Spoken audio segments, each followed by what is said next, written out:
Herkese tekrar merhabalar. Kanalıma hoş geldiniz. Evet, bu haftanın filmi biraz dram. Biraz değil.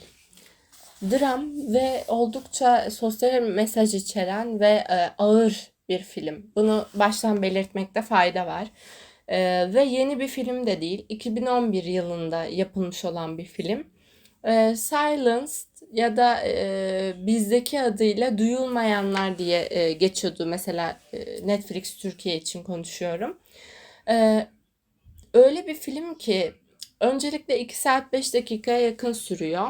Ve bence yaş sınırı 18 yaş ve üzeri bu arada.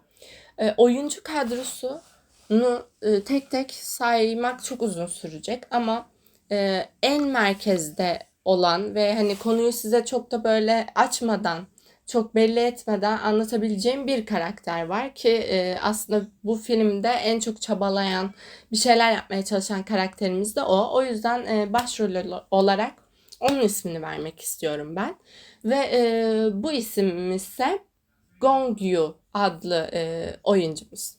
Kendisi bir öğretmen ve işitme engelli olan çocukların olduğu bir okula öğretmen olarak atanmış bulunuyor. Aslında film onun o okula gidişi ve öğrencilerin istismara uğradığını öğrenişiyle alakalı ve bir savaş verişi aslında. Filmle ilgili normalde yorum kısmında daha detaylı konuşacağım ama şunları söylemek istiyorum. İzlerken bazı yerlerde ben çok fena oldum. Ama bazen bunları şimdi rahatsız edici diye tasvir edilir ve uyarı konulur ya. Evet, rahatsız edici fakat bu yaşanıyor maalesef. O yüzden izlerken bunu bilin. Yani ben tavsiye ettiğim için size bunu belirtmek ihtiyacı duyuyorum. Fakat ne kadar rahatsız olsak da bunların gerçekte de olduğunu bildiğim için bunun filmle anlatılmış olması çok kıymetli geliyor bana. Daha önce de söylemiştim. Medyanın, yani bu sadece medya deyince basın ya da magazin olarak düşünmeyin.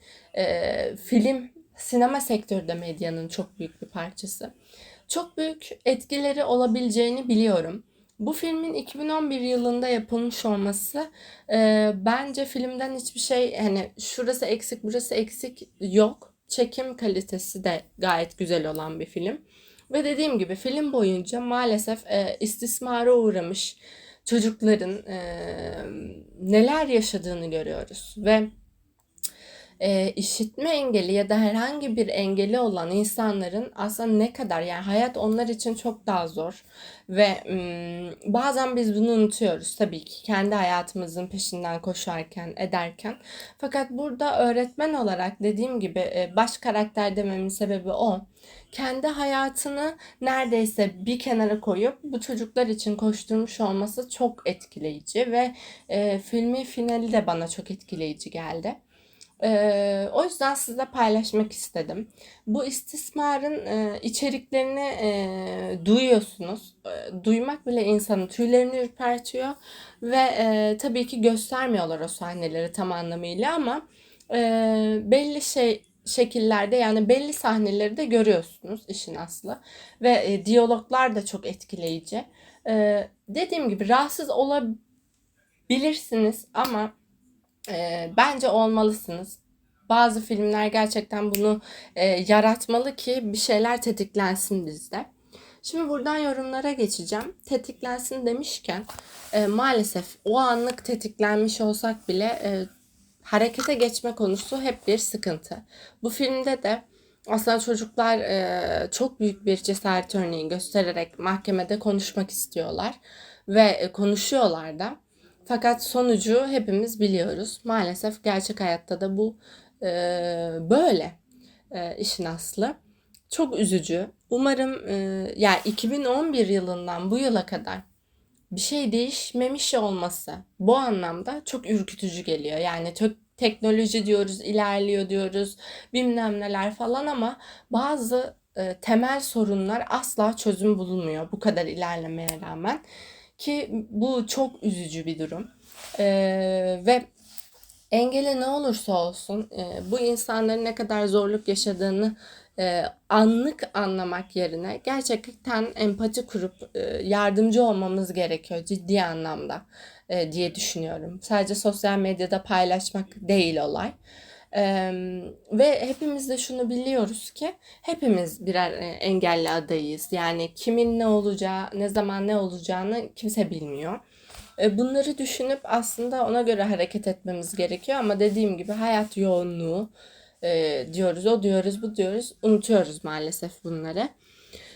Bu o anlamda yani beni çok düşündürttü izlediğim zaman. 2 saat 5 dakika biraz uzun geliyor fakat hikayenin tam anlamıyla işlenmesi için çok uygun bir süre olduğunu düşünüyorum. Ve ben etkileyici buldum bu filmi.